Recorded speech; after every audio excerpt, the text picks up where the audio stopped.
I have very mixed feelings about the Five Nights at Freddy's movie.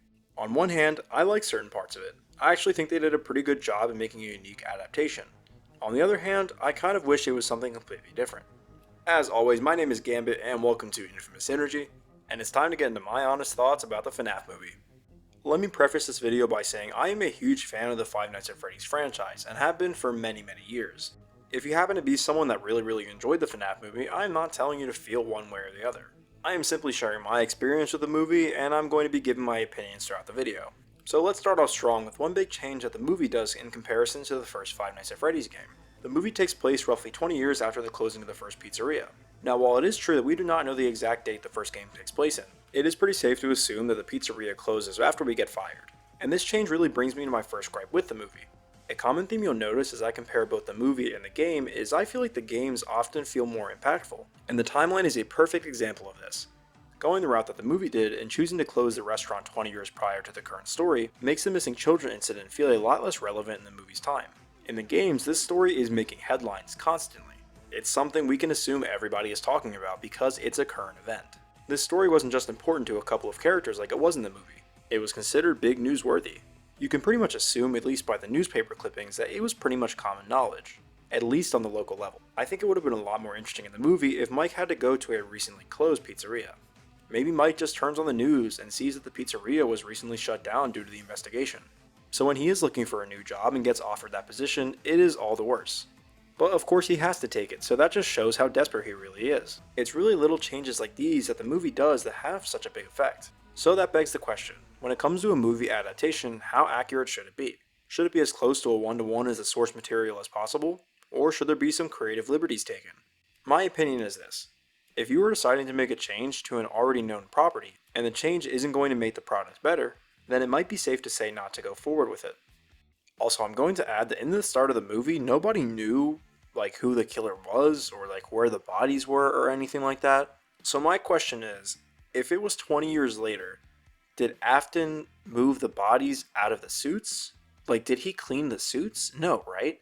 The games talk about a very noticeable odor, and no one mentions it 20 years later. 20 years of, there being some buildup in the suits. So I'm gonna take a guess they were cleaned, but it's never explicitly said. But, the bodies are supposed to be in the suits. I don't really know. Anyway, moving on to our next point, I wanted to talk about the characters. For the most part, I think all the actors actually did a pretty good job. I don't really have many complaints there. I just really didn't like the decision to bring late game characters into the first movie. In the movie, of course, we have Mike and Abby, and that makes sense. But we also have Vanessa and William Afton, two characters that don't appear until the third and I think Security Breach is the seventh. I think the seventh game in the series. The thing that makes Springtrap so cool in the third game is that there have been 2 games of build-up and suspense of not knowing who the villain is. So when you're playing through FNAF 3 and this half animatronic, half human thing is stalking you, it definitely begs some questions. And when you can eventually confirm yourself that this is William Afton.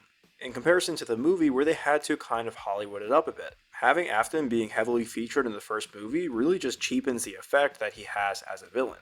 So I definitely really didn't like the movie's deliberate choice of kind of making things go out of order. I also feel like having the father connection go through with Vanessa and Afton instead of Mike and Afton make things feel a lot less personal. To our knowledge, you often play as Mike in most of the games, making it a very personal mission to be hunting down your own father through every location. Not to say that Afton in the movie taking Mike's brother doesn't feel like a personal stake, but there really is a certain sense of unease you get doing it the way the game did. In FNAF 4, for example, you are quite literally playing in the killer's house. The killer that also happens to be your father. Yes, I know that we don't really play as Mike through the 4th game, but I just wanted to throw that out there. It does, on the other hand, make Vanessa feel a lot more important early on. And that's not a bad thing, I guess it's just my personal preference. But back on Afton for a minute, I want to talk about his supposed end. This is unfortunately another case of something I think the games do better at. In the movie, when Afton realizes his end is near, he pretty much begins to throw a temper tantrum. He begins to insult everyone around him until the spring locks finally snap shut. And I don't care what type of hate I get for this. The "I always come back" line in the movie was extremely cringe. And I will never change my mind on that. This is how Afton sounds in canon. I always come back. This is how he was portrayed in the movie. I always come back. The games managed to make Afton feel a lot more threatening. You can also see this in Afton's end in FNAF 3. When Afton finally puts the suit on and feels safe, he laughs in the faces of the spirits. He is an absolute monster. It's not until the spring lock snaps shut that he even stops. In the movie, when Afton comes to his end, Mike, Abby, Vanessa, and the spirits all know exactly what happened. They know where he dies.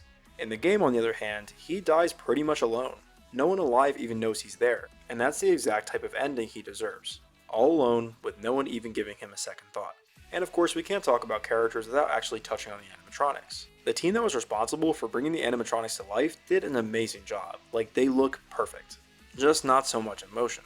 This is a pattern I kind of notice with Blumhouse movies a lot. I never actually feel like they're scary. I guess they're going for more of a thriller or slasher type of thing, and that's fine, but not really what I was looking for. So those really eerie moments where Bonnie or Chica are standing right outside your door peering at you are pretty much completely gone. Instead, we see the animatronics freely moving throughout the halls, and they kind of look a little goofy.